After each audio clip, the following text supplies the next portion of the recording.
One of the most intriguing mysteries in the field of modern UFO research can be found not in the sky or in outer space, but in the Nevada desert, in a region identified on the maps only as Area 51.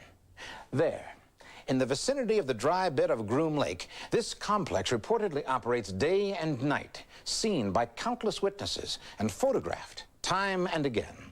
And if the rumors about it are true, this installation is the hiding place of one of the most amazing secret projects of this or any other century. And clearly there are secrets of some kind in this mysterious complex, because according to official government maps of the region, the entire installation simply does not exist. Why is this desert base such a secret? Is the truth about its purpose related to the continual sightings in the area of UFOs? After the Lazar story broke, the UFO watchers came here and discovered this land. They came here in four-wheel drives to overlook this secret base. In a recent interview, Robert Lazar claimed he was employed between 1988 and 1989 as a research specialist at a hidden base even more secret than the Groom Lake installation. When I went to work, I was flown from McCarran Airport in Las Vegas to Area 51. From Area 51, I was bused to an even more highly secure facility located about 15 miles south of Area 51 called S4. S4 is situated at the base of the Papoose Mountains by the Papoose Dry Lake bed. The S4 installation is built into the mountain, and the 9 hangar doors are angled at about 60 degrees. These doors are covered with a sand-textured coating to blend in with the side of the mountain and the desert floor. According to Bob Lazar, it was in this hidden base that he worked on disc-shaped flying craft that were based on technology given to mankind by beings from another planet. So not only did I read briefings, and not only was I taught the theories of these technologies, but they were demonstrated for me, and I know they are true and accurate. Lazar went on to claim that there are several fully working flying discs at the S4 facility, but only one on which he personally worked. Because of its sleek appearance, I nicknamed it the Sport Model. The Sport Model is about 16 feet tall and 40 feet in diameter. The center level of this disc also houses the control consoles and seats, both of which were too small and too low to the floor to be functional for adult human beings. If the story Lazar tells is true, then this design is no mere fantasy, but a reality, and proof positive that Earth has been visited by intelligent beings from another planet. Could the U.S. government actually have one or more UFOs in their possession and kept such a secret from the public and the press for almost 50 years? And if the story has already been told, why is the government still taking such extraordinary measures to try and keep the base hidden? According to this research by the Salt Lake Tribune in September of 1993, Air Force Secretary Sheila Whitnow requested control over nearly 4,000 acres of publicly owned land out in the Nevada desert in the Nellis Range complex. Glenn Campbell has dedicated the last few years to breaking the wall of secrecy around Area 51 and the mysterious base at Groom Lake. Area 51 is a small block of land that is simply the best known of the secret areas of the Nellis Air Force Range complex. Behind that, we have vast areas of desert. Until the early 1980s, it was actually possible to drive up to the Groom Dry Lake bed and look across and see the base in the distance. It was a secret base, but an open secret. In the mid-1980s, the military seized an entire mountain range, the Groom Mountain Range, to keep Soviet spies from looking down on this base. At that point, the base became non-existent. It disappeared from USGS maps, and ever since then, the government has refused to refer to the base in any manner or form. Whatever may be happening at Area 51, it seems certain that the high security is not to keep people from wandering into some area where they could be hurt. It is designed specifically to protect whoever or whatever is inside the complex at Groom Lake. What's going on here? I'm sorry, the road's blocked. Let's move it on, please. Isn't this public land? Could you please move on? They're prepared to use whatever force necessary to keep the people as far away as possible from this area. Norio Hayakawa says he has witnessed firsthand the aggressive security measures at Area 51. In 1991, I led an investigative group from Southern California, including some journalists, to this area. And after we witnessed what I believe was some type of a test flight or possibly a maneuvering of these objects. I was leading a caravan of 7 cars on this dirt road. Suddenly, a black military helicopter with no insignia came over and approached our cars, came in front of our cars, almost about 10 to 15 feet above our cars. At no time were we trespassing the military area. We were well away from the military zone, and we were on public land. We had every right to be on public land, but yet we were harassed. For 40 years, it has been the location of choice for testing black projects. The most secret projects in the world that our military is looking into, that's where they go. I mean, it's perfect for that. It's ringed by mountains. It's in the middle of nowhere. It has, I'm told, surface-to-air missiles in case planes fly over that aren't welcome there. It has motion detectors in the ground. It has ammonia detectors that can sense the smell of ammonia in human skin. It has surveillance cameras to see who's looking down on the base. So it is an extremely secure location. Of course, these kinds of security measures have been taken in the past around top-secret military installations. Could it be the next generation of high-tech weaponry is currently being tested? Particle beams, high-powered lasers, or space weapons? Or could it be something else entirely? Many of us have devoted a lot of time and energy to research on what's going on at Area 51, but no question in my mind that a new type of technology is being developed. We have seen aircraft over there at Area 51 above the Groom Mountains that definitely resemble what's known as flying discs or flying saucers.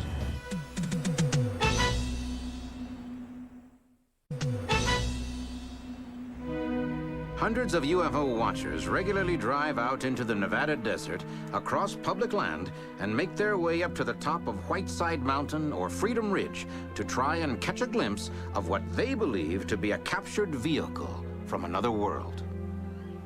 In one of our expeditions to Area 51, one of our members succeeded in taking rather remarkable footage of what appears to be a disc-shaped object over Groom Lake itself. It didn't behave like any conventional aircraft I've ever seen, no sound whatsoever. But the remarkable thing is that in other occasions we have seen the zigzag maneuvering of this type of aircraft, sometimes almost a 75-degree turn and sudden descension and ascension. Could this really be a vehicle from another planet that fell into human hands? A consistent story that comes up from a lot of workers is that a craft was brought here around 1953, and that actual live aliens were brought here about that same time. The Russians have been taking pictures of Area 51 for many years. Stalin had an intense interest in UFOs, and one of the things he wanted to know about was Roswell. And the conclusion they came up with was something really did crash there, that it wasn't a weather balloon, and it wasn't anything of earthly origin. They didn't know exactly where it came from, but they knew it wasn't ours and it wasn't theirs. And this was something that was of monumental importance that needed to be studied. Of course, these claims are still nothing more than hearsay and rumor without more evidence to support them. Does such proof exist? All the stories that float around this place are as much a mystery to workers as they are to us. Where exactly did these stories of captured UFOs at Area 51 originate? The folks who run Area 51 won't admit that it exists. There was a federal lawsuit that was just tossed out a few days ago in which they just wanted to know the name of the base. And they fought it tooth and nail and now don't have to reveal the name of it. If you work in a secret area like this, you come to work on jets from Las Vegas with the window shades down. Upon arrival at Groom Lake, you are bussed in buses with blacked out windows directly to your workplace. You see nothing more than the hangar or the few buildings that you happen to work in. That's the interesting dichotomy. The Russians can fly over it and take pictures, but we, the people who foot the bills for the place, aren't supposed to know about it. In 1988, a Russian satellite took a remarkable photograph over Area 51. Notice the object highlighted at the end of the runway. It's positioned at the same position as if it were about to take off. As unusual as the object in the photograph may be, it is hardly proof of a captured alien technology. Where is the real proof of these astounding claims? Bob Lazar paints a scenario where the craft has an anti-gravity reactor or a gravity reactor that produces a wave of gravity to counteract Earth's. If you're inside this craft, it has no seat belts because to you inside the craft, it is always upright at natural gravity. If true, Robert Lazar's claim that he worked on a full-scale flying version of this craft could well be the most important news story of the century. But what about the story behind this supposedly alien technology? How did it come to be in human hands? According to Lazar, during his stay at Area 51 and S4, he was given information which, if true, would constitute undeniable evidence of intelligent life on other planets. In Lazar's video interview, he claims that while at the super-secret S4 facility, he was shown official briefing documents stating that the beings who gave us the secrets of the flying saucer came from the Zeta Reticuli system, 35 light-years from Earth. The beings are 3 to 4 feet tall and weigh 25 to 50 pounds. They have grayish skin and large heads with almond-shaped wraparound eyes. These beings said that they had been visiting Earth for a long time and presented photographic evidence which they contended was over 10,000 years old. There was an exchange of hardware and information in Central Nevada until 1979, at which time there was a conflict which brought the program to an abrupt halt. Despite this supposed rift between humans and aliens, the beings from Zeta Reticuli allegedly left behind enough material for the scientists at S4 to piece together much of the technology for making a flying saucer fly. And presumably, it is that same flying saucer technology that is being routinely tested at Area 51. Is this the secret the military is so eager to protect at Area 51? Perhaps the tight security around the testing site is well warranted, because according to Lazar, this alien technology represents a force many times greater than our most powerful atomic bomb. Lazar says he witnessed the operation of the ship's power source and that it made use of the enormous energy made possible by antimatter. And according to Lazar, one matter-antimatter weapon could easily destroy all of human civilization. Lazar also claims that using this energy as a power source makes the craft impossible to detect. The disk can't be seen from any vantage point, and for all practical purposes is invisible. All you could see would be the sky surrounding it. Assuming for a moment that all of this is true, what exact purpose could the military have in mind for this new technology? Norio Hayakawa says he believes these new advances will not be used for the common good of all humankind. You can rest assured that this technology, one way or the other, is going to be used for some type of military activity. This could be used for a large-scale, unprecedented type of war we have ever seen. According to Hayakawa, the secret installations at Area 51 and S4 are not the only places our government is experimenting with super advanced technology. These are photos of a secret California facility conducted by Lockheed Corporation. There are several secret air bases in Southern California where they are testing the parts to build some of these this craft objects. And the strange thing about these facilities is that you don't see any aircraft on the runway, no aircraft whatsoever.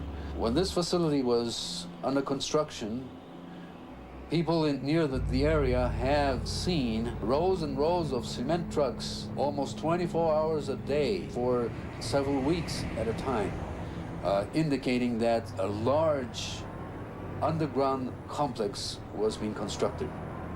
I was fortunate enough to interview people who constructed the underground facility at Area 51. There's research laboratories and things like that under the desert floor, and then the surface was restored to look like it did before. According to Hayakawa, the security around this facility is as strict as that surrounding Area 51, and the sheer size of both facilities is truly staggering. Even if some secret project of gigantic proportions really is going underground in California and Nevada, does that mean the technology is being developed for hostile purposes? To be honest with you, I would not be surprised that some abductees are taken to some U.S. underground facilities. And if that is indeed the case, there again, we're dealing with a criminal case here that involves total violation of our constitutional system. Can these stories actually be true? Have UFO abductees been brought by force to Area 51? Is there any evidence to support these frightening claims? In Robert Lazar's video, he claims that the S4 facility near Area 51 is hidden inside a mountain in southern Nevada with 9 giant hangar doors textured to blend in with the surroundings. Incredibly, this matches the description given by some people who claim to have been kidnapped by the occupants of a UFO and then taken to a mysterious underground facility. Abductees have been taken to places that they have assumed were underground facilities. Abductees have also reported that they have seen what appeared to be U.S. military people involved in their abduction. And yet, there are also those who believe that the military is developing this technology for the protection of the human race from an alien invasion. I don't think the government or the military believes that we face a major threat from anybody on this planet. That our greatest threat literally comes from someplace out of this world. Others believe the government is only interested in protecting itself. They started infiltrating UFO organizations. They spied on UFO researchers. They put out false information to muddy the waters. They actively encourage this laughter curtain, a policy of ridicule that anyone who sees a UFO is crazy. Well, anyone who sees a UFO is not crazy. That's just the prism through which we view this now. The government's done a very good job of disinformation, of clouding the whole issue. It's an underground military presence that is vast. Friends of mine who've been in it have said that it's literally a 40-story building buried underground. For whatever reason, the military continues its effort to gain control over the only 2 visual access areas to Groom Lake. The public demand for an explanation to the mystery of Area 51 is growing every day. If UFOs are real, the government has perhaps a legitimate interest in avoiding panic and making sure that society does not overreact to this situation. Purportedly, UFOs have been known to the government since the 40s and 50s. During that time, there was a lot of hysteria about communism, about world affairs. If you were to introduce UFOs at that time, perhaps there would be mass hysteria. Perhaps there would be a shaking of the foundations of our society. So much of what has been said about Area 51 and secret installations is, after all, little more than hearsay. Is there any real proof? Any indisputable evidence that alien technology is being tested and used at Area 51? Could it be that locked deep beneath the desert floor, there is an alien spacecraft?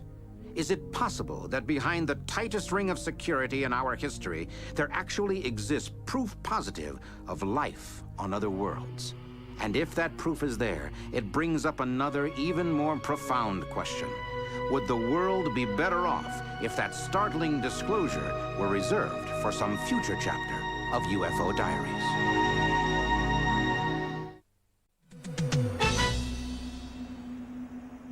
The pyramids of Egypt have been the objects of mystery and controversy for thousands of years. Scholars, ancient and modern, have argued over how they were built, why they were built, and who built them. The traditional view is that the pyramids were built by Egyptians of the 4th dynasty, around 2500 BC, as burial tombs for the pharaohs of that period. But is that view sustainable in light of what we know today? Many experts insist the ancient Egyptians could not have built these marvelous structures, and if they didn't, shouldn't we learn who built them and why? Archaeologists have told us for decades now that many of the Egyptians of 4,000 years ago worshipped the sun and believed in fantastic beings who came down from the sky to bring knowledge and wisdom to mankind. Is this a clue to the real origin of the pyramids? Do recent discoveries on other planets tell us more about the pyramids of Egypt? Is it possible that these structures were constructed by the same architects? Could the true nature of the pyramids hold the answer to the mysteries of mankind's existence on Earth? All of these questions are mere speculation without more evidence that the pyramids are anything more than what they appear to be. 3 gigantic piles of carved stones on the edge of the desert at Giza. The largest has been attributed to the pharaoh Cheops, but it is more widely known as simply the Great Pyramid. Many scientists agree that physically, mathematically, and scientifically, the Great Pyramid of Khufu could not have been built. And yet, there it is, 42 stories high, covering an area the size of 10 football fields, an almost solid mass of intricately fitted stone blocks, each weighing 2.5 to 10 tons. Enough stone to build 35 Empire State Buildings with several tons left over. Its alignment to true north is almost perfect, and the precision of its construction has never been duplicated. But could the Egyptians of over 4,000 years ago have built such a magnificent structure? Or should we look for a more advanced civilization behind the pyramids?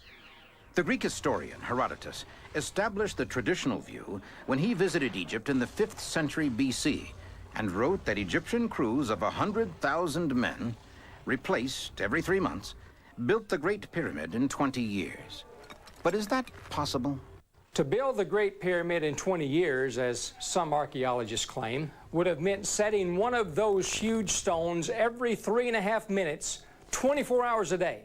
That would require a technology we don't have today. But getting the stones in place was only part of the problem. How did they manage to get these massive stones from the quarries to the building site? There is a widespread general belief, which Hollywood has helped to promote, that hundreds of thousands of slaves were used to build the pyramids. Nothing could be further from the truth. The Egyptians of the 4th dynasty were neither a formidable military nation nor a very aggressive one. But even if they were, there were not enough potential slaves within a 5,000-mile radius to have supplied the workforce needed. But if there was not enough manpower available, how could the work have been done? Even if the builders used some kind of clever machinery to help them get the great blocks into place, Egyptologists still disagree on what kind of device that could have been. The generally accepted academic viewpoints are divided equally between the rollers and the rampers. These two theories are being taught in the schools right now as facts, when they're not even substantial theories.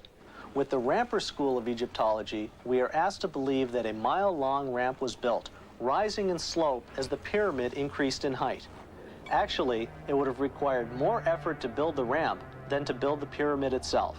There would have been some 6 billion pounds of construction garbage to get rid of afterward. If the ramp theory is discredited, the remaining explanation is that the blocks were rolled on logs. But does that theory survive close scrutiny?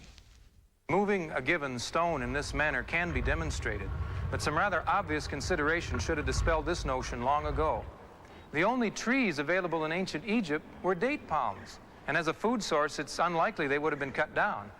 Importing logs would have required more shipping than Egypt has ever possessed in its entire history, just to transport the 25 million trees needed. Next, it's virtually impossible to roll a log on stone chip roads. But even if they could be rolled, the great weight of the stones would have crushed the logs to pulp within a very short distance. However the Great Pyramid was built, one thing seems certain. Tremendous power of some sort had to be employed.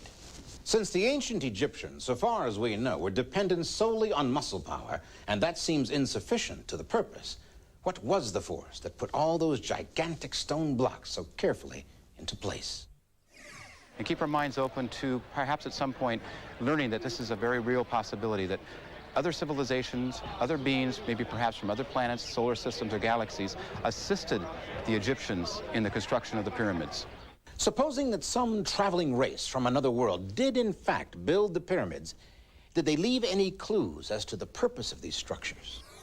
Some experts say the answer lies in the foundation and orientation of the Great Pyramid. It's doubtful that ancient Egyptians had any knowledge of modern geology, and without this science, it's inconceivable that a structure this size could be built which would not crumble from lack of a proper foundation. Normally, it would just sink slowly into the ground.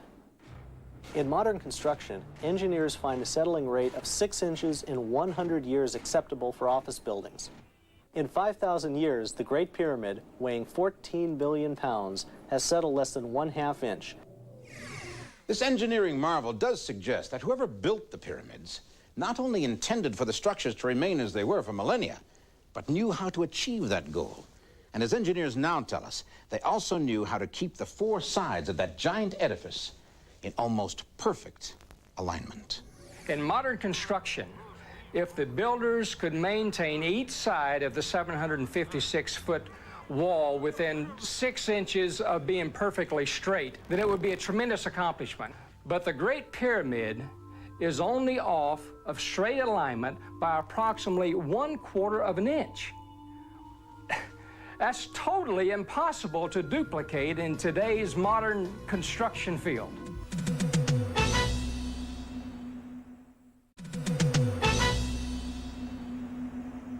We know that whoever constructed the Great Pyramid at Giza built it so that it would last a long, long time. Archaeologists tell us that the structure was originally covered with a protective stone coating, making the sides perfectly flat and smooth. That outer surface was broken apart and used as building materials during the construction of the city of Cairo. But the pyramids themselves still remain unharmed. And we've already heard how the pyramid is unique among all buildings on Earth in its refusal to settle into the ground, as other giant monuments inevitably must. Apparently, whoever built the pyramid wanted it to be left exactly as it was. But why? What was its purpose? And was its preservation important because they planned to use it again someday? In the early 1950s, translation was begun on a vast library of cuneiform tablets that had been discovered many years earlier in the ruins of the Library of Nineveh, the oldest written record known to science. One passage of the text seems to describe the pyramids of Egypt. Sumerian texts are believed to be over 10,000 years old, 6,000 years older than the Egyptians who were supposed to have built the pyramids. But if the Sumerian translation is accurate, the pyramids were already there before the first pharaoh was born. If all of this is true, then these ancient tablets may hold the answer to the true purpose of the pyramids. Dr. Zechariah Sitchin has spent years studying the mysteries of these Sumerian writings. Based on evidence provided by Sumerian texts, it appears that the Giza pyramids were built as beacons by extraterrestrials as part of a landing corridor ending at a spaceport in the Sinai Desert. An intriguing and exotic theory. But how could the pyramids be of use to travelers from another world? After all, as large as they are, they're not visible from outer space. Some people suggested there's a vortex of energy coming out of the great apex of the pyramid, and that it actually expands in diameter as you go higher above the pyramid. But for this theory to be credible, the pyramids would have to radiate energy, which an ordinary pile of stone simply does not do. But are the pyramids different in this way? The pyramids are essentially crystalline in structure, and therefore highly receptive to radio-like energy waves or even cosmic microwaves. The Great Pyramid at Giza, with its 5 granite slabs above the king's chamber, are what the ancient Egyptians called spirit stones. And they could have been a massive receiver-transmitter tuned to some distant part of the universe of which we are still ignorant.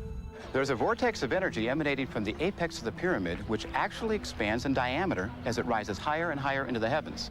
A simple example of this emanating apex energy was first demonstrated by British inventor Sir W. Siemens. When he drank from the wine bottle he brought along, he experienced a slight shock as the bottle touched his lips. The electrical activity intrigued him so much that he took a wet newspaper, wrapped it around the bottle, converting it into a crude electrical accumulator, which most high school science students would recognize as a Leyden jar. Although we don't know why or how, the Great Pyramid seems to be an accumulator of energies. The only person of record, of authority, who still stands behind the assertion that there was radioactive sand was Dr. Ibram Nawawi, who gave in 1987 a discussion at an archaeological conference in Tennessee where a friend of mine, another archaeologist, literally heard him say with his own lips that they had found highly radioactive sand in the Great Pyramid. This does not compute as a low-tech structure, but something much, much more intriguing. So might not the pyramids have been exactly what the ancient Sumerian texts seem to claim? A sort of cosmic lighthouse for passing space travelers. As incredible as this may sound, it does seem to be the first explanation of the Great Pyramids that truly covers all the facts of its amazing construction, placement, and design. But is there any other evidence that the builders of these remarkable edifices were from outer space? These same Sumerian texts also refer to the Earth as the seventh planet, as if being counted from the outside of our solar system in toward the sun. Since Neptune and Pluto were only discovered in this century, how could the Sumerians of 10,000 years ago have known that the Earth is indeed the seventh planet? According to Dr. Sitchin, no one but space travelers coming to Earth past Pluto, Neptune, Uranus, Saturn, Jupiter, and Mars could have considered Earth the seventh planet. Our quest for the truth about the Great Pyramid at Giza has now taken us into outer space, and to the theory that beings from another world may have actually built this colossal monument for their own purposes. And now we begin to make our own voyages to other planets, exploring the vast reaches of our own solar system. But have our meager explorations to date helped us to find the answer to the pyramid mystery, or simply raised more questions? The fundamental mathematical relationships communicated by the structures at Cydonia are now eerily replicated in the Giza complex here on Earth, including the very placement of the Sphinx. Even the key latitude of Giza, north of the equator, is now directly linked to the D&M pyramid latitude at Cydonia on Mars. So we can't tell who the builders were. There is a clue, however, and it's in this mile-long, 1,500-foot-high humanoid face. Our thinking now, our team's thinking, is that that face is our face, or what we once were. So in a sense, someday, not now, but someday, we may discover that we, in fact, were the Martians. Are the so-called pyramids of Mars merely bizarre natural formations? Or are they the ruins of carefully constructed monuments that have been abandoned for many thousands of years? It does stand to reason that voyagers traveling across our entire solar system might place such markers or beacons on more than one world. Even so, the notion of extraterrestrial visitors constructing the pyramids of Egypt may seem to many to be simply too outrageous. Is it not possible, after all, that the ancient Egyptians were simply far more advanced than we'd previously believed? Don't the theories of alien pyramid builders ignore the ancient Egyptians and any contribution they might have made in the creation of the Great Pyramid? Certainly. But then, the Egyptians themselves seem to have ignored it also. The Great Pyramid was the greatest single undertaking in the whole history of mankind.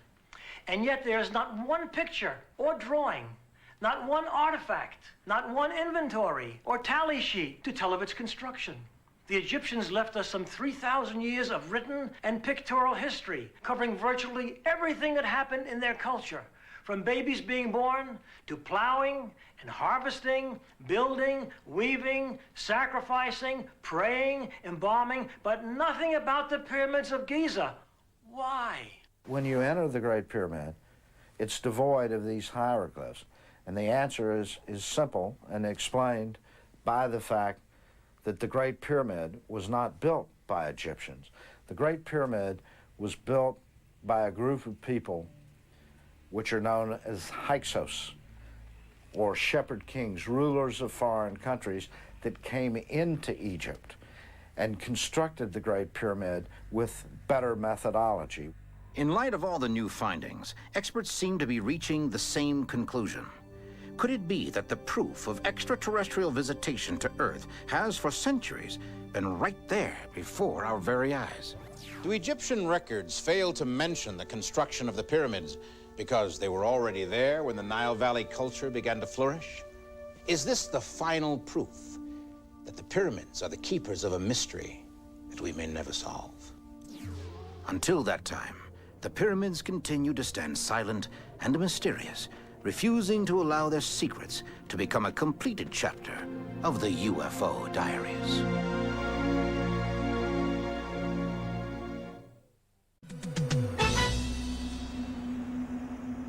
In recent years, many people have come to dismiss the so-called mystery of the Bermuda Triangle in the same way they would a superstition or a fairy tale.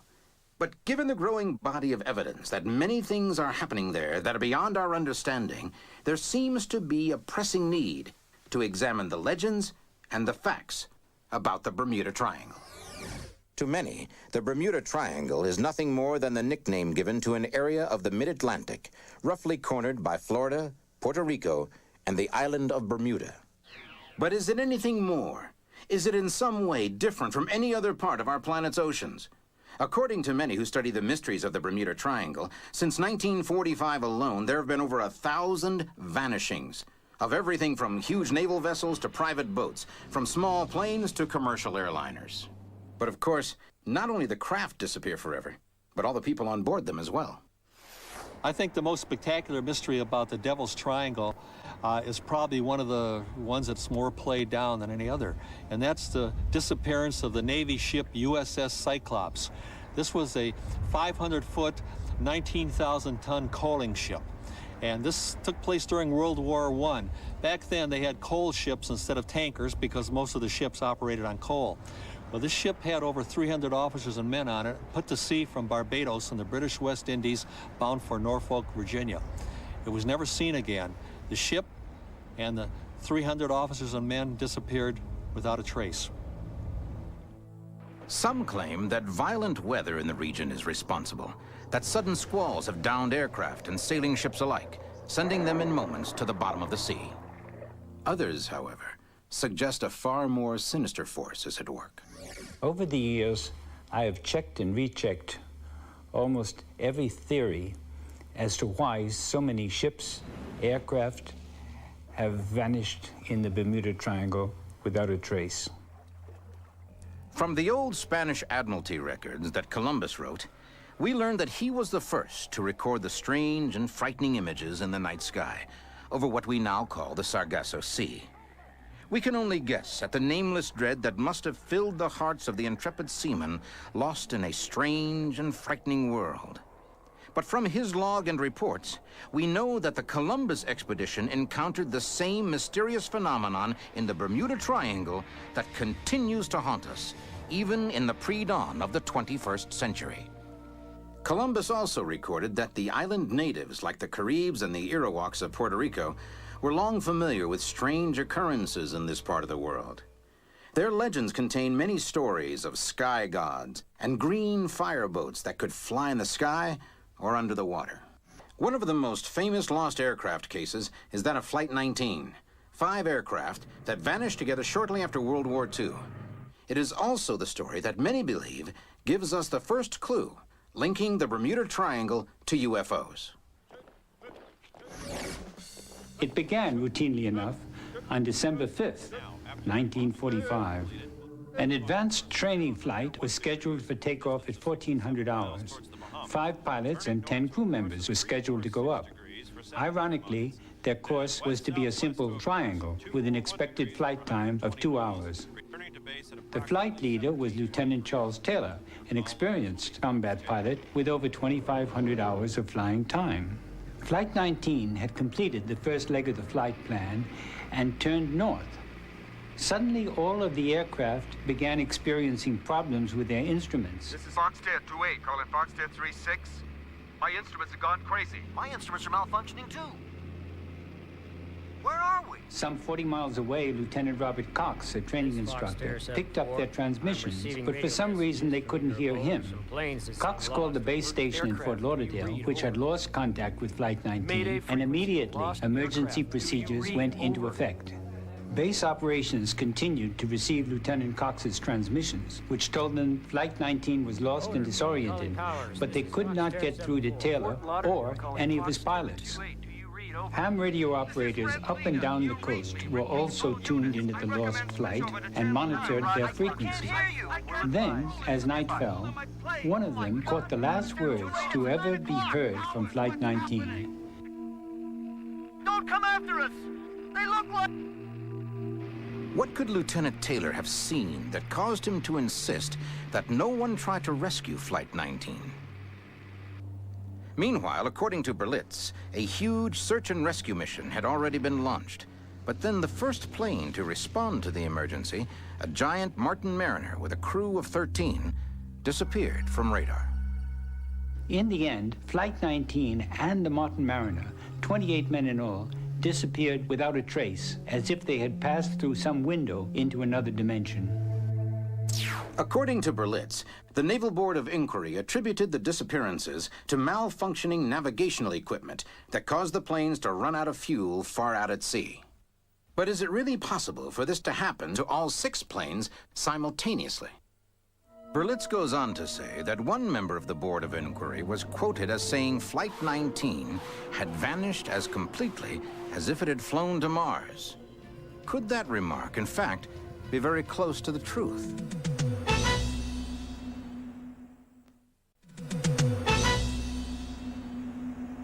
Few people would deny that many strange and unexplainable events have transpired in the Bermuda Triangle. But is there evidence to support the stories of UFO activity? UFO activity different from that observed in any other part of the world? Sightings of UFOs are quite common in the Bermuda Triangle, as well as reports of persons kidnapped by alien beings. There have also been numerous accounts about disc-shaped UFOs under the water in the same way as they perform in the air. Richard Weiner, author of The Devil's Triangle, relates a case that seems to corroborate these reports of underwater UFO sightings. He tells of a charter boat operator named John Carpenter and of his remarkable experience in the Bermuda Triangle.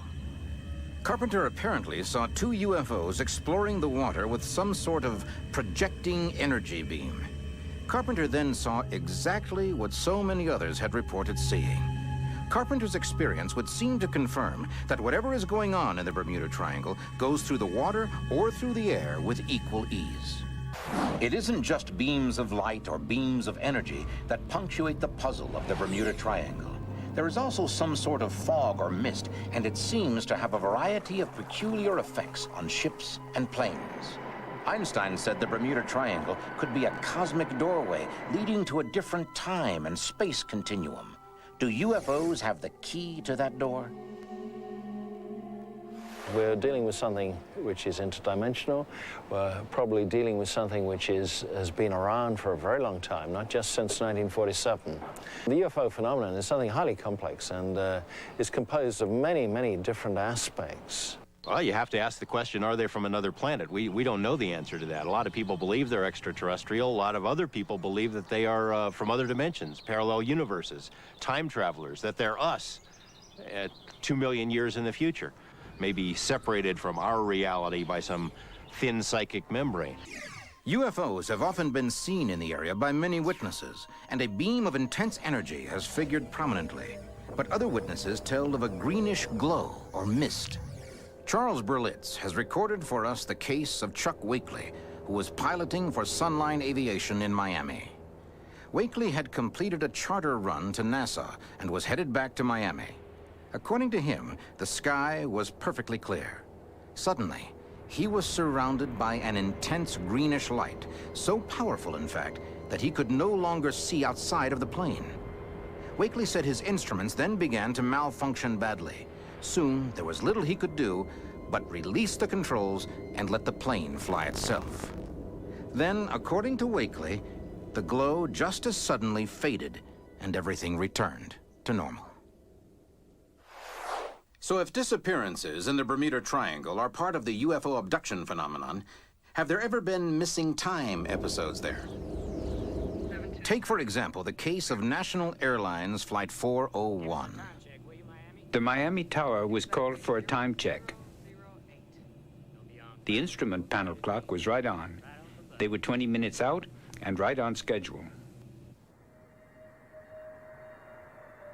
Later, the co-pilot would remember seeing a strange green mist that enveloped the aircraft, but otherwise everything was completely normal. Never seen anything. But in the Miami Tower, the air traffic controller was jolted when the blip of the approaching Flight 727 suddenly vanished from the radar screen. I've just lost Flight 727. The controller immediately went into emergency priority status. Within minutes, the Coast Guard Search and Rescue Squadron was in action, and the Miami airport prepared for the worst. I think my watch is broken. When the flight attendant checked for any last-minute instructions, she couldn't believe she had completed her usual 10 to 12-minute cabin duties in less than 3 minutes. and the co-pilot was surprised to discover the greenish mist that enveloped the aircraft since the time check was gone, not only from about the aircraft, but from the sky itself. Precisely 10 minutes from the time Flight 727 had vanished from the radar screen, it just as suddenly and mysteriously reappeared. The complex equipment was in perfect working order, as the ongoing computer and manual scans verified. Flight 727 landed without incident, with the crew understandably curious about the emergency equipment along the runway. And they were all incredulous when told that their arrival was 10 minutes late, despite the fact that the instrument panel clock synchronized exactly with the earlier tower time check. It was now, along with every one of the crew's watches, 10 minutes slow. And what of that green fog? Could it somehow identify the doorway into another time? Captain Don Henry tells us of his terrifying encounter. We were coming back from Puerto Rico on the good news, with a tow of 2,500 ton on 1,000 feet of 4-inch hawser. Beautiful weather. You wouldn't want for a nicer day anywhere. I was enjoying some downtime in my cabin when the electric started acting up. We checked the whole system. Generators, breakers, shunts, just fine. Nothing wrong below. But topside, there weren't anything right. There was a funny-looking fog, I guess you'd call it, kind of oozing all over the barge. I figured I'd better take another good look inside, and that's just about when that blow smacked into us.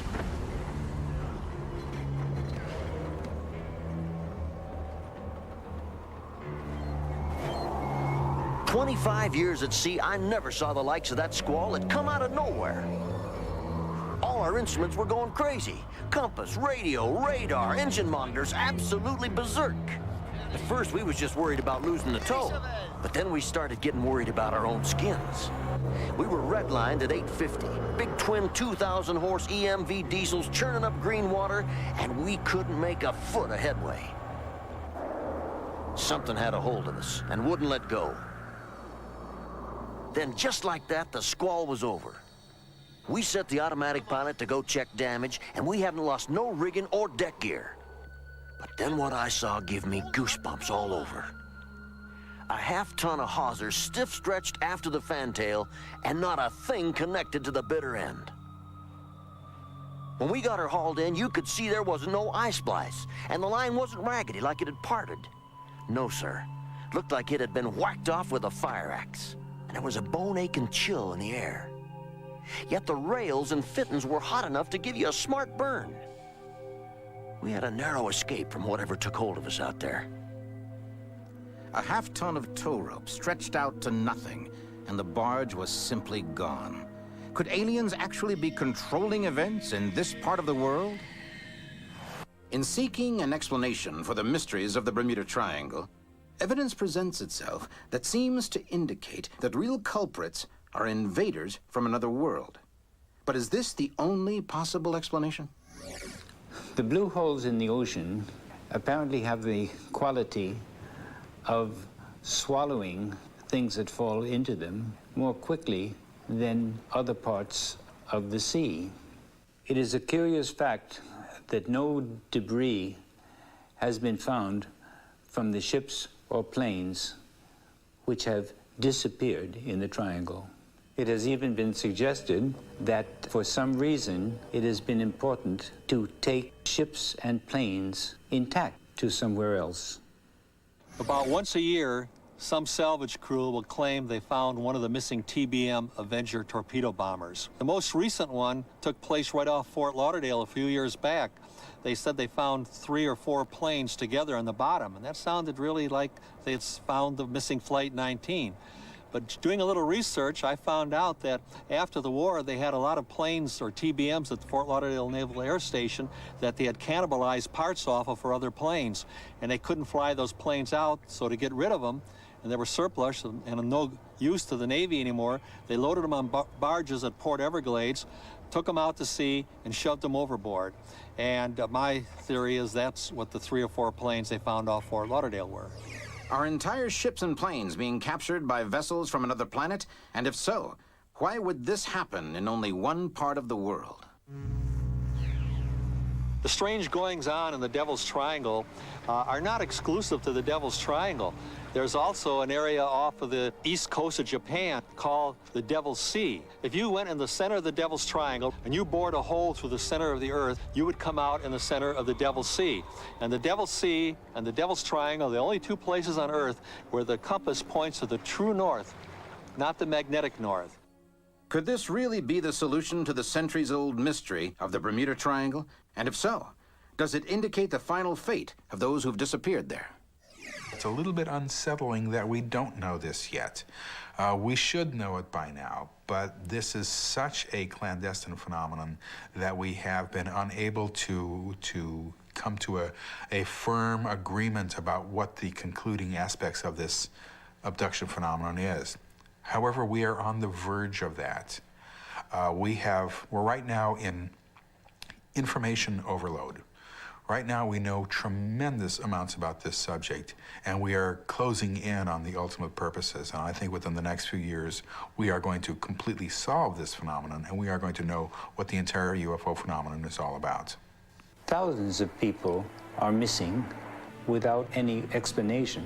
That is, no earthly one. Perhaps we will someday know if alien visitors are indeed the culprits behind the disappearances and the missing time episodes in this most remarkable corner of our world's oceans. But until then, the terrifying phenomenon of the Bermuda Triangle remains another unexplained mystery in the pages of UFO Diaries.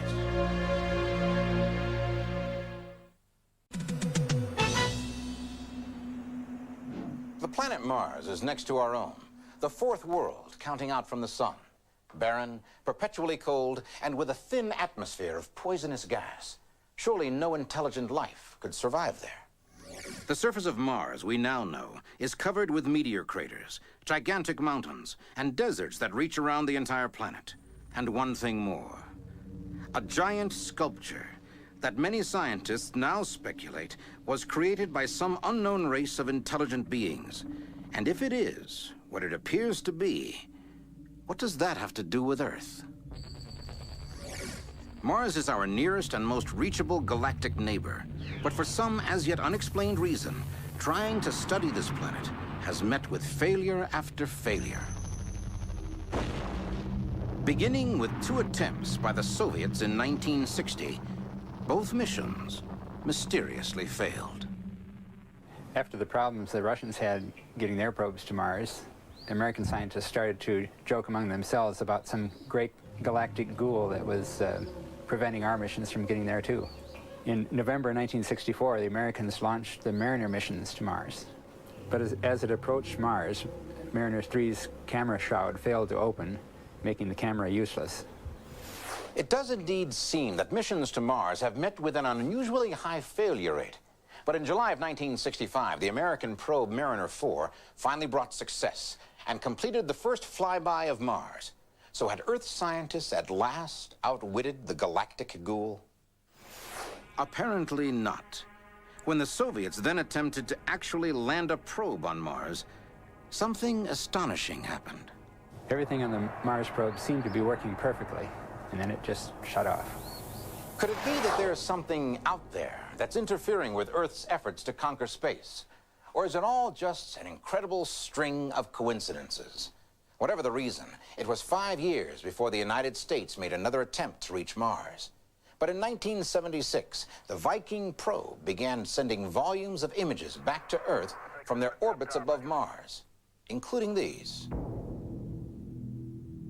Encouraged by the success of the Viking probe, the Soviet Union, with international cooperation, launched a set of satellites in 1988. Phobos 1 never even made it to the planet. At some point, it just disappeared.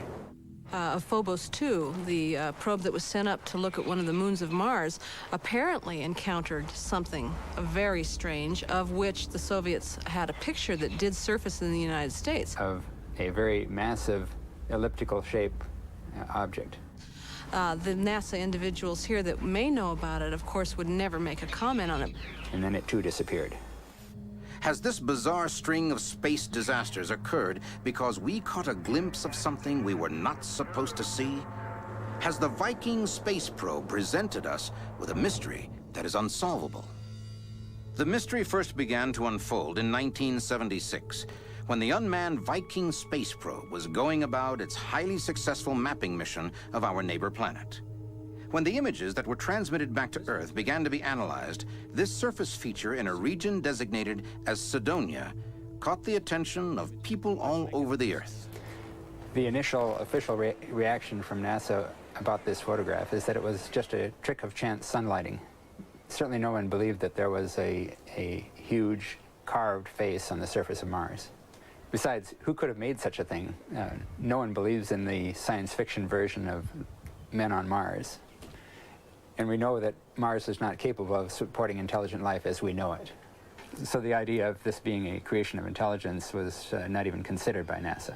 Despite all of this, when the image was first recorded, it was labeled head. Then we went through the archives to see if there was any other satellite passes over that same area.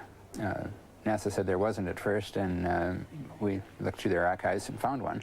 And there, just as before, there was a face with a higher sun angle, showing more detail than before.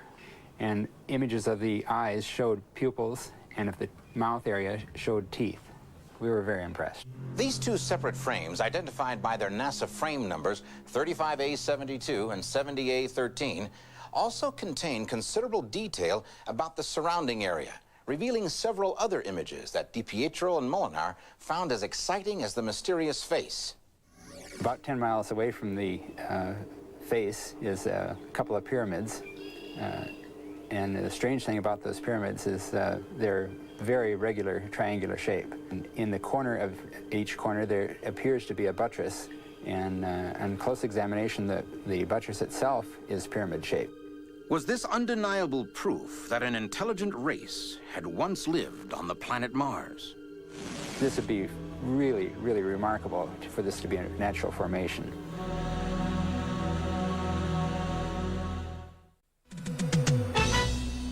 Many intriguing questions are raised by the apparent connections between this image from the planet Mars and ancient structures here on Earth. Perhaps the most intriguing being, does this image on the surface of another planet give us important clues to the origins of ancient structures on our world? Richard Hoagland's study team may have uncovered proof that one of our oldest relics was not built by human hands. And as I began looking at some references and books and talking with colleagues, this was a sketch done by Shannon, one of our early artists on the team, we both realized that this image was somehow trying to tell us something profound. It was trying to say this. Could the resemblance between the face at Cydonia and the Sphinx at Giza be more than a mere coincidence? Did the Egyptians, in fact, as we know them, do this remarkable structure? Recent archaeological and geological discoveries demonstrate that the Sphinx is at least 10,000 years old and maybe even older. That is, the Sphinx appears to be much, much more heavily weathered than we have any right to expect from only, quote, 5,000 years of desert weathering. The kind of weathering we see on the Sphinx is best explained by the action of running water. You need rain to get that degree of erosion, 12 feet of it in some places. And that amount of rain has not fallen in Egypt for at least 10, maybe 15 or 20,000 years. Now that raises a wonderful problem. It means that we're now looking at a monumental work of art created at a time when nobody else on planet Earth is supposedly able to do anything of that magnitude or scale. There's no other contemporary civilization to pin it on. So who did it? Could these both be ancient sculptures made by the same race of beings? If so, who or what is this face intended to represent? The key to understanding the face on Mars may lie in the fact that the Sphinx of Egypt is a combination of hominid and feline. Half man, half lion. Hoagland's researchers, in comparing the two images, made an amazing discovery. Half lion. Maybe there's a connection. Maybe the face of Cydonia is half man, half something else. First, they copied the left half of the Cydonia head, made a mirror image of it, and pasted it onto the other side. That's the simian half. The results were interesting, but inconclusive. Wouldn't it be wild if the picture... However, when they tried the same thing with the right half, flipped it over, and matched it up on the left side, the result was a clear image of a lion's head. Are these merely strange optical illusions, or are they the key to understanding the real truth behind our own past? Surely it's still possible that mere coincidence could be the culprit behind all of these so-called connections between monuments of Earth and the images we've seen from Mars. Or is there any more and better evidence? In southwest England, the ancient man-made mountain of Silbury Hill has loomed over the horizon since time immemorial.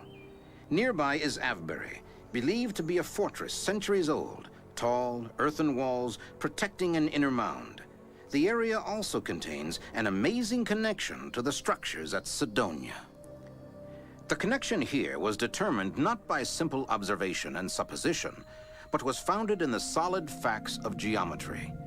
The question was, what if the ancient ruins in England corresponded in size, shape, and dimension to the features on the plain of Cydonia? What if the Avebury circle was to represent the crater and Silbury was to represent the tholus, and the angles and positions of ancient features, including where the cliff would be and where the tetrahedral pyramid would be, and angles to other key things in this vicinity, all seem to match, including the very size of Silbury Hill in terms of its exterior moat in reference to the tholus. Were all of these structures built by the same race of beings, human or otherwise? And if so, does this constitute new evidence that intelligent life could have once thrived on the planet Mars? Richard Hoagland suggests many possibilities. One is that we had a previous high-tech civilization on Earth which developed spaceflight, went to Mars, built some stuff, and then collapsed. And we're now just rediscovering our heritage. The second hypothesis is that someone else from far out there, from the stars, thousands, hundreds of light years away, came to the solar system, came to Mars, built the stuff, and built a monument to this primitive being that would someday become a human being, the human species, here on Earth. In either case, it would seem that some global catastrophe forced the Martian population to abandon their world and move to another, to the Earth. And someday, we may discover, in fact, that we are the Martians after all. Assuming for a moment that there once was a flourishing race on Mars and that they built this complex structure, one important question remains. Why? Cydonia was probably constructed to communicate some very fundamental information. We believe now that we are looking at the outlines of a whole new physics, how the universe functions, a kind of a grand unified theory, as it were, given to us, communicated, even on the photographs taken by Viking, by the geometric layout of the structures. Researchers now believe that the key to understanding the geometry of the DNM pyramid may be in the size, shape, and position of the massive structure. Hoagland and others point out that the pyramid is not oriented to the Martian North Pole, but is turned slightly to one side. Latitude lines show that two of the faces are out of alignment at exactly the same angle, 19.5 degrees. Why 19.5? That on every major and minor planet that we have flown by, looked at, or mapped in the last 30 years through NASA imagery, the major disturbance, starting with Jupiter and the Great Red Spot, lies just about at 19.5 north or south. The Great Red Spot on the planet Jupiter is essentially a giant cyclone, an atmospheric storm larger than the entire planet Earth. It continues to churn away for year after year, right at 19.5 degrees south. Hoagland asserts that on every planet in our solar system, there does seem to be some kind of major geological or atmospheric disturbance found at 19.5 degrees north or south, including our own gigantic volcano, Mauna Loa. Colossal power rages up from the center of the Earth, emerging in the Hawaiian Islands at 19.5 degrees north. Does this suggest that the builders of the D&M pyramid recorded in its structure a sort of key to the inner nature of every planet in our system, including our own? According to Hoagland, the builders of the monuments at Cydonia had a reason for leaving the number 19.5 encrypted in a pyramid. This is a four-sided, four-cornered object termed a tetrahedron. Because if you put this structure in a sphere, it predicts some remarkable phenomena. Hoagland says that if a perfect tetrahedron, or pyramid, is placed inside a sphere, such as a planet, so that one tip is at the north or south pole, the other tips will fall at the latitude of 19.5 degrees north or south, the same as the angles discovered in the D&M pyramid. Was this giant tetrahedron built on the plains of Cydonia to help future generations understand the sources of power within their own planets? There are still so many questions left unanswered. Is this face just a natural formation, or was it constructed by some long-lost civilization? And what of the pyramids of Mars? Are they ancestors of the pyramids of Egypt, or just uniquely shaped piles of frozen Martian soil? Is the perfect geometric precision found in these surface features of Cydonia nothing more than a bizarre series of coincidences? Could it be that we are descendants of ancient Martians who sought refuge from their own dying world? If so, does that mean that we are the Martians we claimed we might someday meet? As scientists plan future manned missions to the Red Planet, are we on the verge of learning that Mars is not only our destination, but was also once the beginning? Is this a portrait of the being who long ago made the very first entry into the UFO Diaries? On 60 Minutes, In the late 1980s, something truly amazing began to happen in the green fields of England. Reports came in of sightings such as this: silvery discs flying or hovering low over the open countryside, and apparently these objects were seen in great numbers. The town of Warminster has gained the reputation as the UFO capital of England. The sheer number of sightings in that area has been nothing short of staggering. One particular phenomenon we've been watching with interest has been the sightings of a spherical object that seems to glow amber, orange, or gold. There have been quite a number of sightings of that kind. And such UFO sightings were often only the beginning of the mystery. According to eyewitness accounts, with the first rays of the next morning sun came astonishing evidence of the previous night's encounter with the unknown. Someone or something left an area of the field flattened, pressed down into perfect geometric shapes. The crops are not cut, they are not broken. They've been carefully and systematically swirled flat to the ground.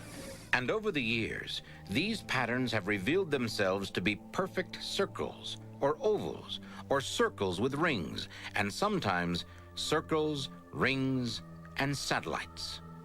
If there is a connection between the UFOs and the mysterious markings, the so-called crop circles may constitute the most positive evidence yet for the existence of alien visitors to our planet. But are we sure that the crop circles and UFOs are related?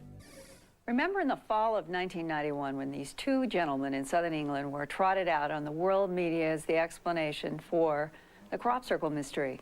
Two guys who claim they did it all. According to them, they had boards which they pushed down across the grain, and they just kept walking around in circles or whatever until they'd made the shapes they wanted. All of a big practical joke. And for some reason, the worldwide network media accepted that and announced to the world that the crop circle mystery had been solved. There simply is no way that just two men could have possibly constructed all of these patterns, appearing on occasions 15 per day, without getting caught at it. Plus, if hoaxers went out during the middle of the night just to make this, how on earth would they have possibly constructed a pattern like Barbary Castle during the shortest night of the British summer? It would have taken a team of hoaxers days, and it appeared simply overnight. Crop circles like UFOs are a worldwide phenomenon. The U.S. and Canada, Australia, Japan, they're all over the place. I heard some reports about them in the Soviet Union as well, in the former Soviet Union. They're a worldwide phenomenon, and the idea that two old English barflies are flying all over the world creating these things is patently ridiculous. Furthermore, many crop circle experts say the markings in the fields are perfect geometric figures, often accurate to within less than 1/4 of an inch. And yet, is it not possible that all the crop markings really are hoaxes? Even if Doug Bauer and Dave Chorley didn't make all the crop circles, might not the real culprits be hundreds of hoaxers all over the world?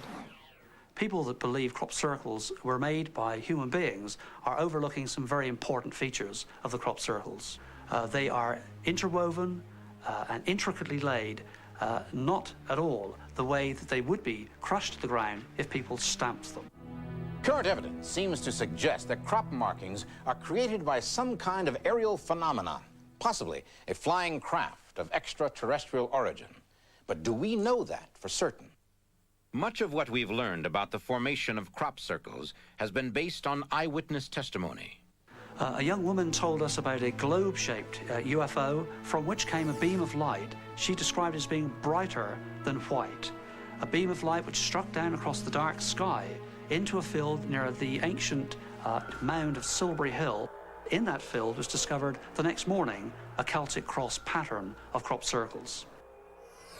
Usually that's considered to be extremely good evidence. But in the case of crop markings, the most striking proof may come from what is not seen.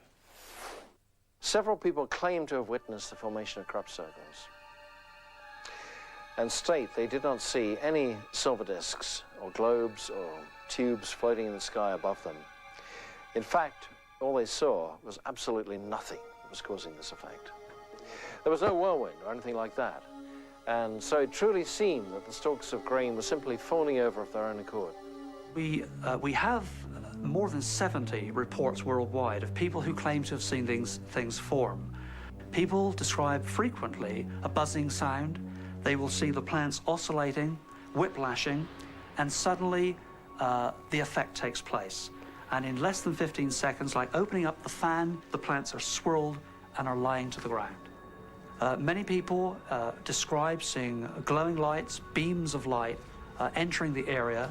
Some describe as the golden ball of light enters the area, a loud explosion, a loud retort, a bang, at the same time as this particular effect takes place. The Centre for Crop Circle Studies kept a close watch on the English countryside throughout the summer of 1991.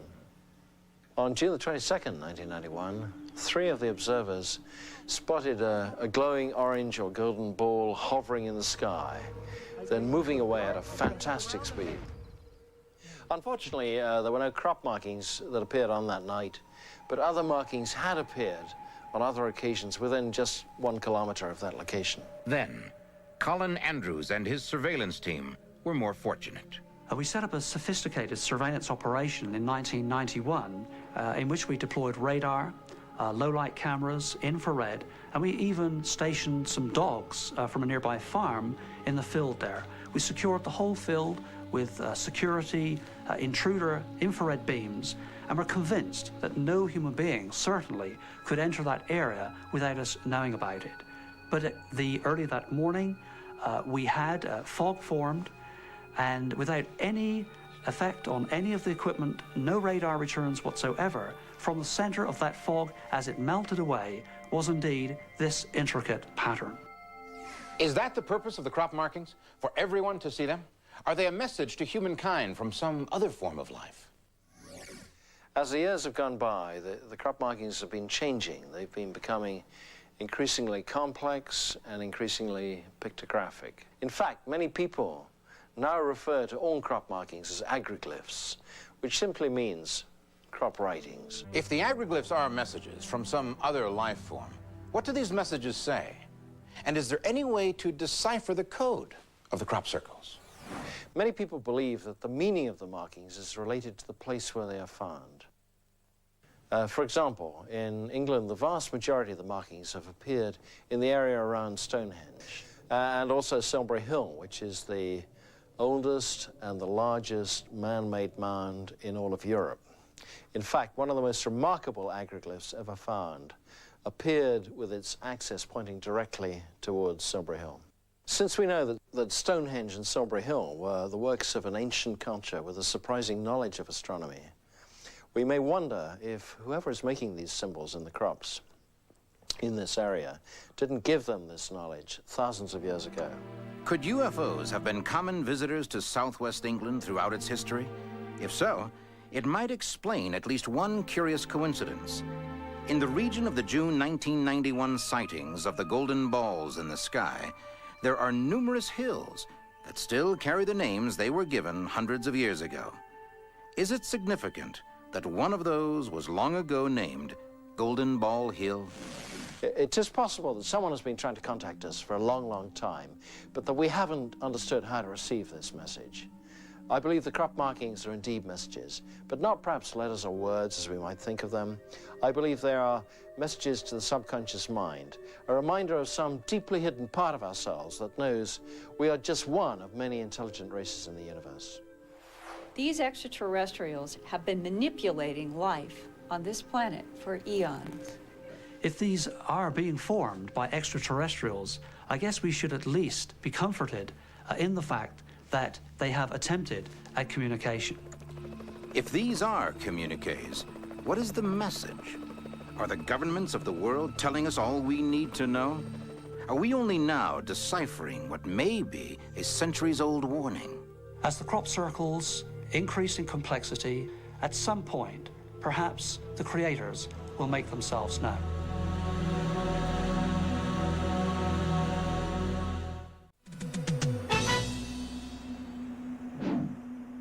One of the most remarkable stories in the UFO Diaries began on the night before Halloween, 1938.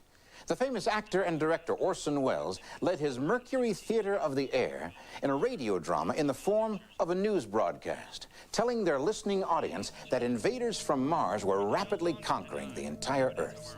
In spite of announcements telling everyone the show was dramatized, thousands believed it was a real event, and panic broke out across the country. Orson Welles and the members of the Mercury Theater seem to have proven that a story about invaders from another planet could be readily believed by thousands, even when there's not one scrap of truth behind it. For all practical purposes, they had invented the UFO hoax.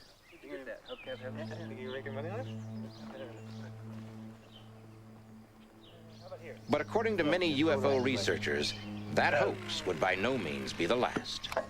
Yeah, right. In the last 50 years, there have been hundreds of people who have come forward with various UFO claims. But it later turned out, upon investigation, that these people were in fact hoaxers. The hoaxes themselves can range from simply taking a UFO picture to writing books claiming that the individual had flown to Venus on a UFO.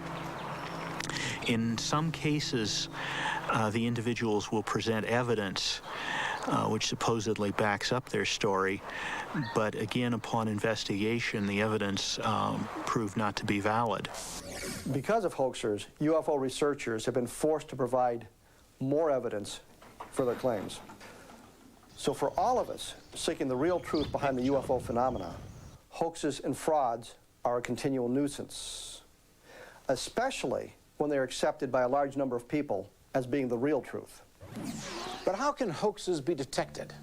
What methods do UFO researchers use to determine the credibility of a UFO report?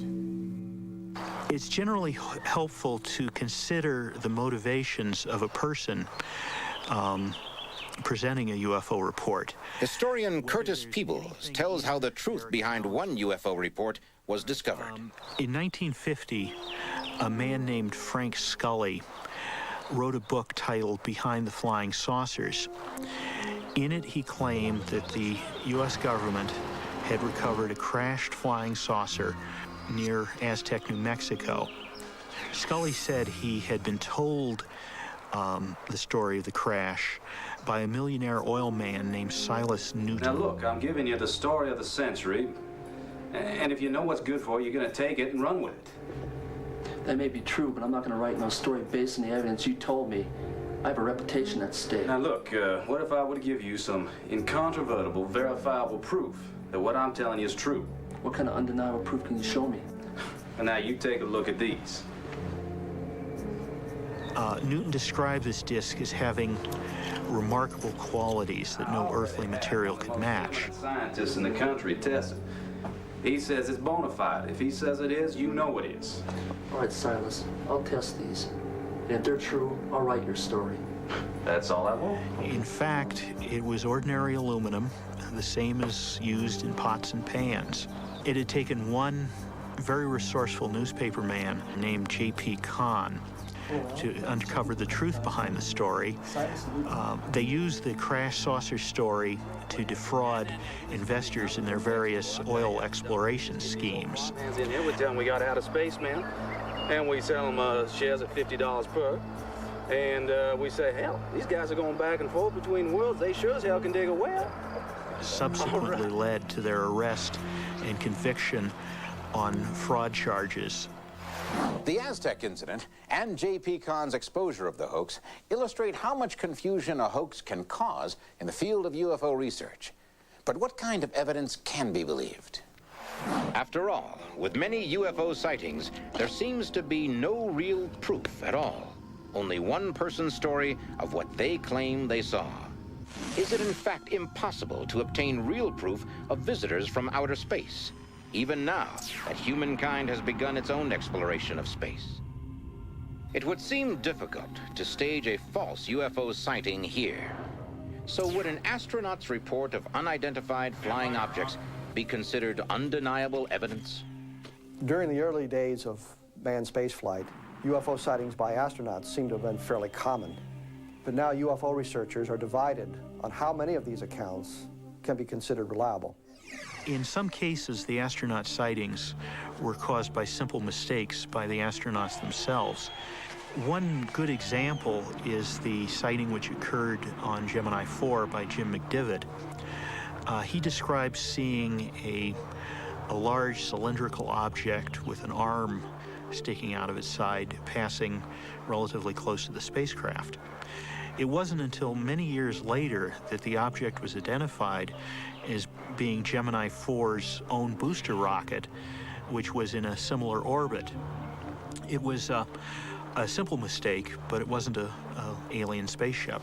If intelligent beings from another world are visiting us here on Earth, it seems reasonable to believe they are far superior to us in intelligence and technology. With this logic, one might suspect that they would be able to study us, even interact with us, without ever leaving positive evidence of their presence here. Does this mean, then, that we'll never be able to prove or disprove the existence of extraterrestrial beings on Earth? It's a question of evidence. Are the abduction accounts alone sufficient to prove the event is occurring, or is something more tangible needed? Something like, say, the landing on the White House lawn. I don't understand the motivation for making general statements like, if these things exist, where's the physical evidence? All elements of physical evidence that you could possibly want exist. We have pieces of material that allegedly came from a flying saucer in private hands. We have landing trace cases where the UFOs, the flying saucers, interact with the environment, and there are things that can be studied there. We have photographic cases where the computer enhancement techniques and whatnot have not been able to tell us a mechanism for hoaxing the photos. We have not found the strings holding the object up, for example. There are videotapes, there are movie footage. There are good eyewitness accounts from credible individuals. There are multiple witness cases. Every criticism offered by the debunkers, and I separate the debunkers from the skeptics, but every explanation offered by the debunkers as a reason for not believing in the UFO phenomenon is not a credible reason. because people have been seeing UFOs on every continent, in every culture, dating back hundreds or thousands of years, all over the world. Millions and millions of people, and these are eyewitnesses. If it was in a court of law, their testimony would be enough to send you away to jail. But because it's UFOs, it's weird, well, that can't be true. I think probably 90% of all UFO sightings are misidentifications of explainable phenomenon, but it's also true that 9 out of 10 UFO sightings aren't reported at all. We really have no idea how many people over the years have seen these things, but the numbers are staggering, and the reports are consistent. The question of whether humans are alone in the universe has been debated for centuries. The answer may come sooner than we expect, and in ways we cannot anticipate. But until then, the world still awaits for absolute proof of the truth or falsehood of UFOs. And we will continue to watch the skies and carefully record every bit of evidence in the UFO Diaries.